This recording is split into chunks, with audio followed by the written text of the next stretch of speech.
ಯಾವ ವಿಚಾರಕ್ಕೆ? ನನಗೆ ಗೊತ್ತಿರೋ ಪ್ರಕಾರ ಅಲ್ಲಿ ಇವತ್ತು ಏನು ಡಿಲಿಮಿಟೇಷನ್ ಮಾಡಬೇಕು ಅಂತ ಹೇಳ್ತಾರೆ, ಲೋಕಸಭಾ ಸ್ಥಾನಗಳನ್ನು ಜಾಸ್ತಿ ಮಾಡಬೇಕು ಅಂತ ಹೇಳ್ತಿದ್ದಾರೆ. ಡಿಲಿಮಿಟೇಷನ್ ಮಾಡಿ ಸದರ್ನ್ ಸ್ಟೇಟ್ಗಳಿಗೆ ಏನು ಅನ್ಯಾಯ ಆಗ್ತಿದೆ ಅದ್ರ ಬಗ್ಗೆ ಚರ್ಚೆ ಮಾಡಬೇಕು ಅಂತ ಹೇಳಿ, ಮತ್ತು ವುಮೆನ್ ರಿಸರ್ವೇಷನ್ ಬಿಲ್ ಬಗ್ಗೆ ಚರ್ಚೆ ಮಾಡಬೇಕು ಅಂತ ಹೇಳಿ ಅಜೆಂಡಾ ಇಟ್ಟಿದ್ದಾರೆ. ಸೊ ಅದಕ್ಕೋಸ್ಕರ ಆಗುತ್ತೆ. ಈ ಚುನಾವಣೆ ನಂತರ ಸಿಎಂ ಬದಲಾವಣೆ ಆಗುತ್ತೆ ಅನ್ನುವಂಥ ಮಾತು ಕೂಡ ಕೇಳಿ ಬರ್ತಾ ಇತ್ತು. ಇವಾಗ ಅದನ್ನು ನವೆಂಬರಿಂದ ಹೇಳ್ತಾನೆ ಇದ್ದಾರೆ. ಇದ್ರ ಬಗ್ಗೆ ನಾನು ಮತ್ತೆ ಜಾಸ್ತಿ ಮಾತಾಡಬೇಕಲ್ಲ, ಯಾಕೆಂತಂದರೆ ಮುಖ್ಯಮಂತ್ರಿಗಳೇ ಅಸೆಂಬ್ಲಿನಲ್ಲೇ ಏನು ಉತ್ತರ ಕೊಟ್ಟಿದ್ದಾರೆ. ಸೊ ಅವರೇ ಹೇಳಿದ್ಮೇಲೆ ಮತ್ತೆ ಹೆಚ್ಚಿಗೆ ನೀನು ಮಾತಾಡೋದು ಸರಿ ಇಲ್ಲ.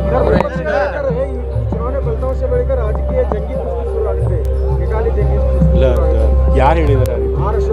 ಅವ್ರು ಹೇಳ್ತಿರ್ತಾರೆ, ಪ್ರತಿಪಕ್ಷದವ್ರು ಟೀಕೆ ಮಾಡ್ತಿರ್ತಾರೆ, ನಮ್ಮಲ್ಲಿ ಎಲ್ಲ ಸರಿಯಾಗಿದ್ರು ಸರಿ ಇಲ್ಲ ಅಂತ ಹೇಳೋದೇ ಅವ್ರ ಕೆಲಸ. ಬಟ್ ಅವ್ರು ಹೇಳಿದ ತಕ್ಷಣ ಅದೆಲ್ಲ ಆಗುತ್ತೆ. ಹೇಳಿದ್ದಾರೆ ಈಗಾಗಲೇ ರಾಜ್ಯ ಸರ್ಕಾರದಿಂದ ಕೇಂದ್ರ ಸರ್ಕಾರಕ್ಕೆ ಶಿಫಾರಸು ಹೋಗಿದೆ. ಅವರು ಏನೇನೋ ಒಂದಷ್ಟು ಕ್ಲಾರಿಫಿಕೇಷನ್ಸ್ ಕೇಳಿದರು. ನಮ್ಮ ಟ್ರೈಬಲ್ ಸ್ಟಡೀಸ್ ಸೆಂಟರ್ ಇದೆ, ಅದು ಕೂಡ ಅದಕ್ಕೆಲ್ಲ ಉತ್ತರಗಳನ್ನು ಕೊಟ್ಟಿದೆ. ಸೊ ಇನ್ನು ಸಿಸ್ಟಿಗೆ ಸೇರಿಸಬೇಕಾಗಿರೋದು ಕೇಂದ್ರ ಸರ್ಕಾರದ ಜವಾಬ್ದಾರಿ ಇದೆ. ಸೊ ಅವ್ರು ಏನು ಮಾಡ್ತಾರೆ ನೋಡ್ಬೇಕು. ದಾವಣಗೆರೆಯ ಪ್ರತಿಷ್ಠಿತ JH Patel academy, BIT road near Hemavati hostel, Davangere. Admission open now. ಯಾವ ವಿಚಾರಕ್ಕೆ? ನನಗೆ ಗೊತ್ತಿರೋ ಪ್ರಕಾರ ಅಲ್ಲಿ ಇವತ್ತು ಏನು ಡಿಲಿಮಿಟೇಷನ್ ಮಾಡಬೇಕು ಅಂತ ಹೇಳ್ತಾರೆ, ಲೋಕಸಭಾ ಸ್ಥಾನಗಳನ್ನು ಜಾಸ್ತಿ ಮಾಡಬೇಕು ಅಂತ ಹೇಳ್ತಿದ್ದಾರೆ. ಡಿಲಿಮಿಟೇಷನ್ ಮಾಡಿ ಸದರ್ನ್ ಸ್ಟೇಟ್ಗಳಿಗೆ ಏನು ಅನ್ಯಾಯ ಆಗ್ತಿದೆ ಅದ್ರ ಬಗ್ಗೆ ಚರ್ಚೆ ಮಾಡಬೇಕು ಅಂತ ಹೇಳಿ, ಮತ್ತು ವುಮೆನ್ ರಿಸರ್ವೇಷನ್ ಬಿಲ್ ಬಗ್ಗೆ ಚರ್ಚೆ ಮಾಡಬೇಕು ಅಂತ ಹೇಳಿ ಅಜೆಂಡಾ ಇಟ್ಟಿದ್ದಾರೆ. ಸೊ ಅದಕ್ಕೋಸ್ಕರ ಆಗುತ್ತೆ. ಈ ಚುನಾವಣೆ ನಂತರ ಸಿಎಂ ಬದಲಾವಣೆ ಆಗುತ್ತೆ ಅನ್ನುವಂಥ ಮಾತು ಕೂಡ ಕೇಳಿ ಬರ್ತಾ ಇತ್ತು. ಇವಾಗ ಅದನ್ನು ನವೆಂಬರಿಂದ ಹೇಳ್ತಾನೆ ಇದ್ದಾರೆ. ಇದ್ರ ಬಗ್ಗೆ ನಾನು ಮತ್ತೆ ಜಾಸ್ತಿ ಮಾತಾಡಬೇಕಲ್ಲ, ಯಾಕೆಂತಂದರೆ ಮುಖ್ಯಮಂತ್ರಿಗಳೇ ಅಸೆಂಬ್ಲಿನಲ್ಲೇ ಏನು ಉತ್ತರ ಕೊಟ್ಟಿದ್ದಾರೆ. ಸೊ ಅವರೇ ಹೇಳಿದ್ಮೇಲೆ ಮತ್ತೆ ಹೆಚ್ಚಿಗೆ ನೀನು ಮಾತಾಡೋದು ಸರಿ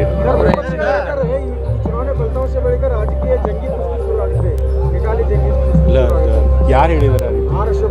ಅವ್ರು ಹೇಳ್ತಿರ್ತಾರೆ, ಪ್ರತಿಪಕ್ಷದವ್ರು ಟೀಕೆ ಮಾಡ್ತಿರ್ತಾರೆ, ನಮ್ಮಲ್ಲಿ ಎಲ್ಲ ಸರಿಯಾಗಿದ್ರು ಸರಿ ಇಲ್ಲ ಅಂತ ಹೇಳೋದೇ ಅವ್ರ ಕೆಲಸ. ಬಟ್ ಅವ್ರು ಹೇಳಿದ ತಕ್ಷಣ ಅದೆಲ್ಲ ಆಗುತ್ತೆ. ಹೇಳಿದ್ದಾರೆ ಈಗಾಗಲೇ ರಾಜ್ಯ ಸರ್ಕಾರದಿಂದ ಕೇಂದ್ರ ಸರ್ಕಾರಕ್ಕೆ ಶಿಫಾರಸು ಹೋಗಿದೆ. ಅವರು ಏನೇನೋ ಒಂದಷ್ಟು ಕ್ಲಾರಿಫಿಕೇಷನ್ಸ್ ಕೇಳಿದರು. ನಮ್ಮ ಟ್ರೈಬಲ್ ಸ್ಟಡೀಸ್ ಸೆಂಟರ್ ಇದೆ, ಅದು ಕೂಡ ಅದಕ್ಕೆಲ್ಲ ಉತ್ತರಗಳನ್ನು ಕೊಟ್ಟಿದೆ. ಸೊ ಇನ್ನು ಸಿಸ್ಟಿಗೆ ಸೇರಿಸಬೇಕಾಗಿರೋದು ಕೇಂದ್ರ ಸರ್ಕಾರದ ಜವಾಬ್ದಾರಿ ಇದೆ. ಸೊ ಅವ್ರು ಏನು ಮಾಡ್ತಾರೆ ನೋಡ್ಬೇಕು. ಯಾವ ವಿಚಾರಕ್ಕೆ? ನನಗೆ ಗೊತ್ತಿರೋ ಪ್ರಕಾರ ಅಲ್ಲಿ ಇವತ್ತು ಏನು ಡಿಲಿಮಿಟೇಷನ್ ಮಾಡಬೇಕು ಅಂತ ಹೇಳ್ತಾರೆ, ಲೋಕಸಭಾ ಸ್ಥಾನಗಳನ್ನು ಜಾಸ್ತಿ ಮಾಡಬೇಕು ಅಂತ ಹೇಳ್ತಿದ್ದಾರೆ. ಡಿಲಿಮಿಟೇಷನ್ ಮಾಡಿ ಸದರ್ನ್ ಸ್ಟೇಟ್ಗಳಿಗೆ ಏನು ಅನ್ಯಾಯ ಆಗ್ತಿದೆ ಅದ್ರ ಬಗ್ಗೆ ಚರ್ಚೆ ಮಾಡಬೇಕು ಅಂತ ಹೇಳಿ, ಮತ್ತು ವುಮೆನ್ ರಿಸರ್ವೇಷನ್ ಬಿಲ್ ಬಗ್ಗೆ ಚರ್ಚೆ ಮಾಡಬೇಕು ಅಂತ ಹೇಳಿ ಅಜೆಂಡಾ ಇಟ್ಟಿದ್ದಾರೆ. ಸೊ ಅದಕ್ಕೋಸ್ಕರ ಆಗುತ್ತೆ. ಈ ಚುನಾವಣೆ ನಂತರ ಸಿಎಂ ಬದಲಾವಣೆ ಆಗುತ್ತೆ ಅನ್ನುವಂಥ ಮಾತು ಕೂಡ ಕೇಳಿ ಬರ್ತಾ ಇತ್ತು. ಇವಾಗ ಅದನ್ನು ನವೆಂಬರಿಂದ ಹೇಳ್ತಾನೆ ಇದ್ದಾರೆ. ಇದ್ರ ಬಗ್ಗೆ ನಾನು ಮತ್ತೆ ಜಾಸ್ತಿ ಮಾತಾಡಬೇಕಲ್ಲ, ಯಾಕೆಂತಂದರೆ ಮುಖ್ಯಮಂತ್ರಿಗಳೇ ಅಸೆಂಬ್ಲಿನಲ್ಲೇ ಏನು ಉತ್ತರ ಕೊಟ್ಟಿದ್ದಾರೆ. ಸೊ ಅವರೇ ಹೇಳಿದ್ಮೇಲೆ ಮತ್ತೆ ಹೆಚ್ಚಿಗೆ ನೀನು ಮಾತಾಡೋದು ಸರಿ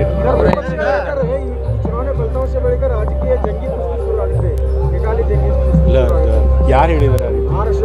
ಅವ್ರು ಹೇಳ್ತಿರ್ತಾರೆ, ಪ್ರತಿಪಕ್ಷದವ್ರು ಟೀಕೆ ಮಾಡ್ತಿರ್ತಾರೆ, ನಮ್ಮಲ್ಲಿ ಎಲ್ಲ ಸರಿಯಾಗಿದ್ರು ಸರಿ ಇಲ್ಲ ಅಂತ ಹೇಳೋದೇ ಅವ್ರ ಕೆಲಸ. ಬಟ್ ಅವ್ರು ಹೇಳಿದ ತಕ್ಷಣ ಅದೆಲ್ಲ ಆಗುತ್ತೆ. ಹೇಳಿದ್ದಾರೆ ಈಗಾಗಲೇ ರಾಜ್ಯ ಸರ್ಕಾರದಿಂದ ಕೇಂದ್ರ ಸರ್ಕಾರಕ್ಕೆ ಶಿಫಾರಸು ಹೋಗಿದೆ. ಅವರು ಏನೇನೋ ಒಂದಷ್ಟು ಕ್ಲಾರಿಫಿಕೇಷನ್ಸ್ ಕೇಳಿದರು. ನಮ್ಮ ಟ್ರೈಬಲ್ ಸ್ಟಡೀಸ್ ಸೆಂಟರ್ ಇದೆ, ಅದು ಕೂಡ ಅದಕ್ಕೆಲ್ಲ ಉತ್ತರಗಳನ್ನು ಕೊಟ್ಟಿದೆ. ಸೊ ಇನ್ನು ಸಿಸ್ಟಿಗೆ ಸೇರಿಸಬೇಕಾಗಿರೋದು ಕೇಂದ್ರ ಸರ್ಕಾರದ ಜವಾಬ್ದಾರಿ ಇದೆ. ಸೊ ಅವ್ರು ಏನು ಮಾಡ್ತಾರೆ ನೋಡ್ಬೇಕು. ಯಾವ ವಿಚಾರಕ್ಕೆ? ನನಗೆ ಗೊತ್ತಿರೋ ಪ್ರಕಾರ ಅಲ್ಲಿ ಇವತ್ತು ಏನು ಡಿಲಿಮಿಟೇಷನ್ ಮಾಡಬೇಕು ಅಂತ ಹೇಳ್ತಾರೆ, ಲೋಕಸಭಾ ಸ್ಥಾನಗಳನ್ನು ಜಾಸ್ತಿ ಮಾಡಬೇಕು ಅಂತ ಹೇಳ್ತಿದ್ದಾರೆ. ಡಿಲಿಮಿಟೇಷನ್ ಮಾಡಿ ಸದರ್ನ್ ಸ್ಟೇಟ್ಗಳಿಗೆ ಏನು ಅನ್ಯಾಯ ಆಗ್ತಿದೆ ಅದ್ರ ಬಗ್ಗೆ ಚರ್ಚೆ ಮಾಡಬೇಕು ಅಂತ ಹೇಳಿ, ಮತ್ತು ವುಮೆನ್ ರಿಸರ್ವೇಷನ್ ಬಿಲ್ ಬಗ್ಗೆ ಚರ್ಚೆ ಮಾಡಬೇಕು ಅಂತ ಹೇಳಿ ಅಜೆಂಡಾ ಇಟ್ಟಿದ್ದಾರೆ. ಸೊ ಅದಕ್ಕೋಸ್ಕರ ಆಗುತ್ತೆ. ಈ ಚುನಾವಣೆ ನಂತರ ಸಿಎಂ ಬದಲಾವಣೆ ಆಗುತ್ತೆ ಅನ್ನುವಂಥ ಮಾತು ಕೂಡ ಕೇಳಿ ಬರ್ತಾ ಇತ್ತು. ಇವಾಗ ಅದನ್ನು